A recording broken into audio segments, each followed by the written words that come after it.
आज हम star delta connection से लोड माप के देखेंगे, है ना। तो पहले स्टार कनेक्शन करके देखेंगे, उसके बाद में डेल्टा। तो स्टार का सिंबल होता है ये और डेल्टा का सिंबल होता है ये। अब स्टार में हम क्या करेंगे कि हर फेज के साथ दो दो लैंप लगाएंगे, है ना। तो ये ऊपर वाला एक ये आर फेज है, ये वाई है और ये क्या है बी। तो इन प्रत्येक फेज के साथ क्या लगाएंगे, दो दो लैंप लगाएंगे। यहाँ देखना, एक लैंप ये हो गया और एक लैंप हो गया अपना ये। उसके बाद यहाँ एक लैंप लगाएंगे और यहाँ क्या लगाएंगे, एक लैंप। फिर इस फेज के ऊपर क्या लगाएंगे, एक लैंप, और इस फेज के ऊपर क्या लगाएंगे, एक लैंप। ऐसे हमने कितने फेज लगाए टोटल, तीनों फेजों के ऊपर 6 लैंप लगाए, है ना। तो ये फेज हो गया अपना कौन सा, मान लो आर। कौन सा है, आर।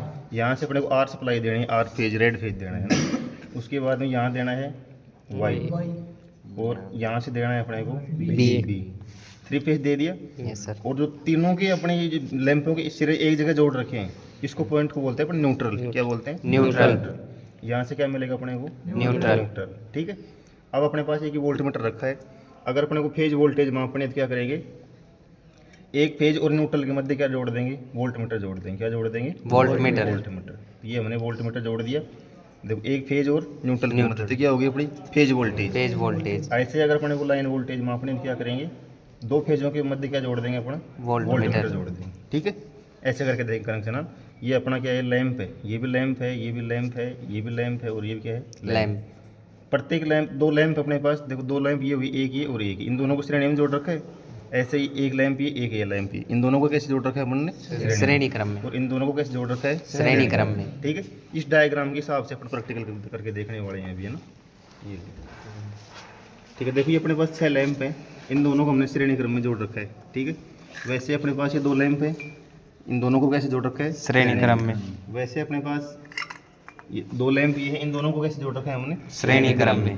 अब देखो 3 तार निकलेंगे अपने पास, एक इस जोड़े का और एक इस जोड़े का और एक इस जोड़े का। तीनों को तो हमने क्या दे दी, सप्लाई दे दी। सप्लाई दे दी। देखो यहाँ देखो R Y B, R Y B, तीनों को सप्लाई दे दी। अब तीनों के जो 3 तार बचेंगे वो हो गए अपने पास ये। तो ये पॉइंट क्या है अपने पास, न्यूट्रल। क्या है, न्यूट्रल का, ठीक है। ठीक है। अब इसको हम सप्लाई देके देखते हैं कि न्यूट्रल अपना आ रहा है कि नहीं आ रहा है, यहाँ ना। लाइन ऑन करो।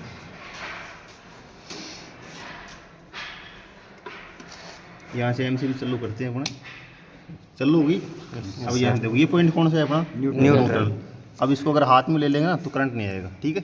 तो ये पॉइंट कौन सा है अपना, न्यूट्रल। और बाकी ये क्या है, आर वाई और बी, B। 3 क्या हो गए अपने फेज। अब ये अपने पास क्या है, वोल्ट मीटर है। क्या है, वोल्ट मीटर। इससे एक बार मापेंगे हम क्या, फेज वोल्टेज। क्या मापेंगे, फेज वोल्टेज। और एक बार क्या मापेंगे अपन, लाइन वोल्टेज। Line voltage. तो यहाँ अपने पास एक तो कॉमन का है और एक किसका है, 300 वोल्ट के ऊपर सेट कर लिया हमने इसको। तो ये तो क्या है अपना न्यूट्रल। और एक क्या देना है अपने को, फेज। अब यहाँ देखना, ये तार लगाना है इसमें। 3 देखो रीडिंग दिखा रहा है ना अपना मीटर, कितनी दिखा रहा है, 250 से ज़्यादा दिखा रहा है। क्या दिखा रहा है, 250 से ज़्यादा। अब 250 से ज़्यादा क्यों दिखा रहा है, क्योंकि एक फेज और न्यूट्रल के ऊपर माप रहे हैं हम, है ना। तो एक फेज के ऊपर कितना वोल्टेज आएगा, 240 वोल्ट। तो 235-40 के लगभग दिखा रही है ना, ठीक है। तो ये तो क्या होगी अपने पास, फेज वोल्टेज। क्या होगी, फेज वोल्टेज। अब ऐसे हम क्या मापेंगे, लाइन वोल्टेज। लाइन वोल्टेज मापने के लिए कैसे लगाएंगे वोल्ट मीटर को, कोई भी 2 फेजों के साथ लगाएंगे ना। ये देखो 2 फेज है अपने पास, एक यहाँ और एक यहाँ। अब रीडिंग देखो कितनी आ रही है। अब पैमाना ऊपर वाला पढ़ना है अपने को, 400 वोल्ट। कितना है, 400 वोल्ट, ठीक है। तो ये क्या हो गया अपने पास, लाइन वोल्टेज। Line voltage. ये कनेक्शन किसके साथ अपना, स्टार का। स्टार का। समझ में आ गया, यस सर। अब सब करके देख लो ये, ठीक है।